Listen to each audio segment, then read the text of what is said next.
चाणक्य नीति का तीसरा अध्याय। शिक्षा सुपात्र की। चाणक्य कहते हैं, मूर्ख शिष्योपदेशन दुष्टा स्त्री भृडन च दुखति संप्रयोगेण पंडितो पद्म सिद्धियाति। चाणक्य कहते हैं, मूर्ख शिष्य को पढ़ाने से, उपदेश देने से, दुष्ट स्त्री का भरण पोषण करने से तथा दुखी लोगों का साथ करने से विद्वान व्यक्ति भी दुखी होता है। यानी कह सकते हैं कि चाहे कोई भी जितना भी समझदार क्यों ना हो, किंतु मूर्ख शिष्य को पढ़ाने पर, दुष्ट स्त्री के साथ जीवन बिताने पर तथा दुखी रोगियों के बीच में रहने पर विद्वान व्यक्ति भी दुखी हो ही जाता है। साधारण आदमी की तो बात ही क्या, अतः नीति ये कहती है कि मूर्ख शिष्य को शिक्षा नहीं देनी चाहिए, दुष्ट स्त्री के साथ संबंध नहीं रखना चाहिए, बल्कि उससे दूर ही रहना चाहिए और दुखी व्यक्तियों के बीच में भी नहीं रहना चाहिए। हो सकता है ये बातें किसी भी व्यक्ति के साधारण या सामान्य लग सकती है, लेकिन यदि इन पर गंभीरता से विचार किया जाए तो ये स्पष्ट है कि शिक्षा की सीख उसी व्यक्ति को देनी चाहिए जो उसका सुपात्र हो या जिसके मन में शिक्षाप्रद बातों का ग्रहण करने की इच्छा हो।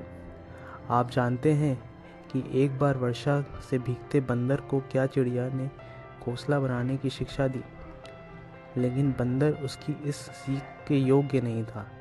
झुंझलाए हुए बंदर ने क्या कहा कि घोंसला ही उजाड़ डाला। इसलिए कहा गया है, जिस व्यक्ति को किसी बात का ज्ञान ना हो उसे कोई भी बात आसानी से समझाई जा सकती है, पर जो अधूरा ज्ञानी है उसे तो ब्रह्मा भी नहीं समझा सकता। इसी संदर्भ में चाणक्य ने आगे कहा है कि मूर्ख के समान ही दुष्ट स्त्री का संग करना, उसका पालन पोषण करना भी व्यक्ति के लिए दुख का कारण बन सकता है, क्योंकि जो स्त्री अपने पति के प्रति आस्थावान ना हो सकी, वह किसी दूसरे के लिए क्या विश्वसनीय हो सकती है। नहीं, इसी तरह दुखी व्यक्ति का आत्मबल से हीन हो चुका है, निराशा में डूब चुका है, उसे कौन उभार सकता है। इसलिए बुद्धिमान को चाहिए कि वह मूर्ख, दुष्ट स्त्री या दुखी व्यक्ति से बचकर आचरण करे। पंचतंत्र में भी कहा गया है, माता यस्यै गृहे नास्ति भार्या चावप्रियादिनी अरण्यम तेन गंतव्य तारण्यम तथा गृहम पंच।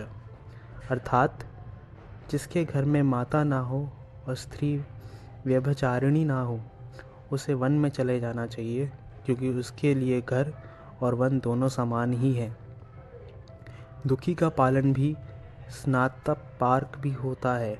वैद्य पर दुखेन तदभ्यते, दूसरों से दुख से भी दुखी होता है, अतः दुखियों के साथ व्यवहार करने से पंडित भी दुखी होगा।